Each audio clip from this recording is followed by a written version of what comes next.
Le 16 octobre 1975, à la question « Le Sahara était-il terre sans maître ?», la Cour internationale de la Haye répond non. Existait-il des liens juridiques entre le Sahara et le Maroc ? Oui, répond la Cour, il existait des liens d'allégeance avec la couronne chérifienne. Aussitôt, fort de ces réponses, le roi Hassan II déclenche la marche verte. C'est le coup de génie qui réconcilie toute la nation marocaine derrière son roi. Coup d'autant plus génial que la marche se veut pacifique.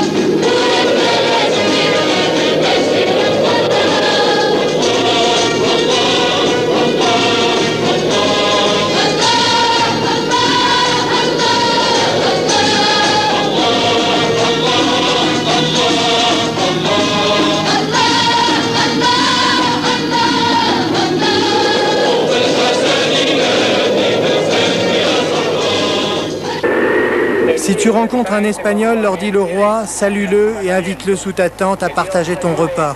Et de fait, quand Marocains et Espagnols se rencontrent par-delà la frontière, pas un coup de feu n'est tiré, chacun fit la prière de son côté.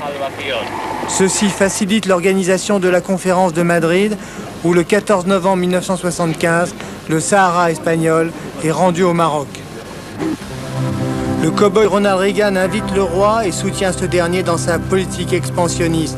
Quant au gouvernement de François Mitterrand, il est lui prêt à fermer les yeux sur l'affaire du Sahara occidental. Le Front Polisario, soutenu par l'Algérie, est plus embarrassant que crédible et la France est ravie d'échanger sa neutralité dans le conflit du Sahara contre un soutien du Maroc dans la guerre du Tchad, une autre épine dans la politique étrangère de la France. Mais le 29 juin 1983, c'est le coup de poker royal. Hassan II propose à Kadhafi la non-intervention marocaine au Tchad contre l'abandon par le colonel libyen de son soutien au Polisario. Kadhafi accepte et se rend à Rabat. Cette volte-face irrite la France qui depuis semble avoir pardonné. C'est un des fondateurs de l'Union du Maghreb uni. Et à cet égard, il a su à un moment renouer des relations avec la Libye. C'était difficile, mais c'était intelligent. Et aujourd'hui, on voit se dessiner une perspective d'union du Maghreb intéressante et utile pour l'avenir.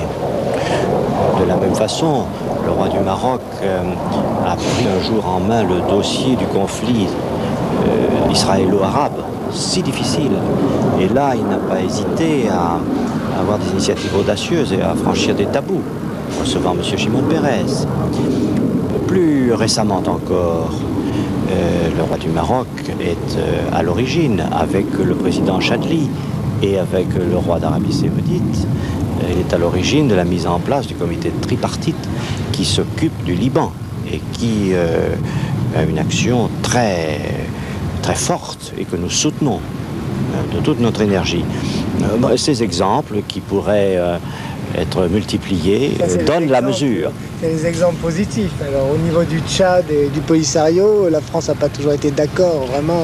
Oui, mais je constate qu'avec le temps, les choses progressent, que le roi du Maroc, dans des affaires très compliquées comme celle que vous évoquez, du Tchad et du Polisario, a su gérer ce temps, prendre la mesure des difficultés et petit à petit s'acheminer vers des solutions qui sont des solutions positives et qui nous conviennent.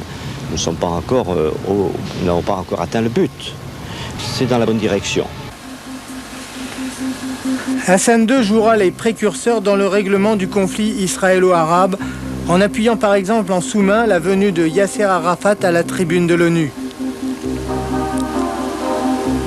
Puis après avoir soutenu les tentatives de paix du président Sadat et les accords de Camp David sans pour autant approuver le voyage à Jérusalem, il contribuera à isoler les extrémistes de l'Organisation de libération de la Palestine.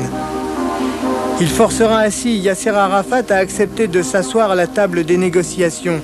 Une table où se jouent des parties de poker diplomatiques, où le roi Hassan II a, comme par hasard, toujours les meilleures cartes en main. De fait, les embrassades de façade devant les caméras cachent bien des dissensions entre l'homme au kéfier et le commandeur des croyants, mais l'OLP se veut rassurante et elle parle aujourd'hui d'une voix plus que mesurée.